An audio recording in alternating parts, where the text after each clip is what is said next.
Hi guys, कैसे हो आप सब। इस वीडियो के अंदर हम बात करने वाले हैं हेल्कॉन कर्नेल 4.0 के बारे में। जो हेल्कॉन कर्नेल 4.0 है रिसेंटली स्नैपड्रैगन 660 डिवाइस के लिए अवेलेबल हो गया है। मेरे पास MI2 डिवाइस एंड मेरे पास जो Redmi Note 7 है उसके लिए भी दोस्तों ये जो हेल्कॉन कर्नेल 4.0 है अवेलेबल हुआ है। एज फॉर नाउ दोस्तों हमारे पास जो MI2 डिवाइस है इसके अंदर हम हेल्कॉन कर्नेल 4.0 की इंस्टॉल करने वाले हैं। सबसे पहले चलते हैं सेटिंग्स के अंदर, उसके बाद अबाउट फोन के अंदर एंड एंड्रॉइड वर्जन के अंदर चलते हैं।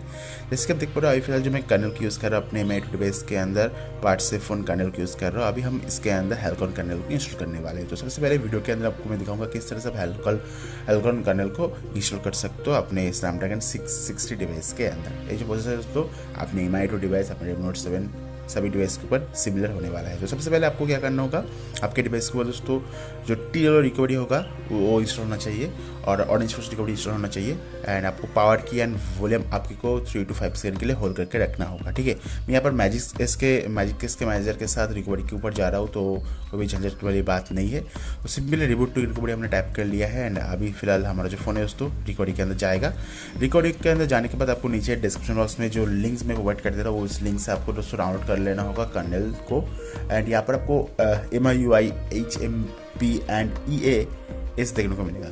MIUI का मतलब है MIUI ROM के लिए, HMP का मतलब है भाई सब MIUI ROM के लिए एंड EAS का मतलब है एंड्रॉइड का ओपन सोर्स प्रोजेक्ट ROM के लिए। सिंपली हमने जो ROM को फ्लैश करना है वो दोस्तों EAS है, क्योंकि हम अभी शिफ्ट OS के अंदर है जो कि एक ओपन सोर्स ROM है एंड्रॉइड का। सो सिंपली यहाँ पर जो अपना क्या कहते हैं अपना जो हेल्कॉन कर्नेल है उसे हम यहाँ से सिलेक्ट कर लेंगे फोल्डर के अंदर से। उसके बाद यहाँ पर टैप करेंगे, देखिए पा रहे हो 4.0 लिखा हुआ है एंड यहाँ पर हम स्वाइप टू कन्फर्म फ्लैश में टैप कर देंगे। ये जो कर्नेल है कैसा है दोस्तों इसके बारे में मैं वीडियो ज़रूर से बनाऊँगा।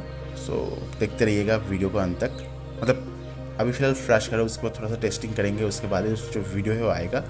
सो यहाँ पर जो है हमारा फ्लैशिंग ऑलमोस्ट हो चुका है। यहाँ पर दोस्तों आपको कर्नेल को फ्लैश करने के बाद अलग से मैजिक को फ्लैश नहीं करना होगा, जो कि काफ़ी बढ़िया बात है। एंड इस कर्नेल का डेवलपर का नाम भी आप यहाँ पर देख ही पा रहे हो। सो कर्नेल को फ्लैश होने के बाद कुछ इस तरह से सक्सेसफुल करके दिखा जाएगा। सिंपली रिबूट सिस्टम में टैप कीजिएगा। उसके बाद आपका जो फ़ोन है उसको रिबूट होगा, तो पहला जो बूट होगा इसमें थोड़ा सा टाइम लग सकता है। एंड सबसे अच्छी बात है दोस्तों ये जो कर्नेल है इस कर्नेल का अंदर आपको बहुत ही बढ़िया एक्सटेंड बैटरी बैकअप देखने को मिलेगा, जिसके बारे में मैं बताऊँगा वीडियो के अंत में। सो वीडियो का अंत तक देखते रहिएगा।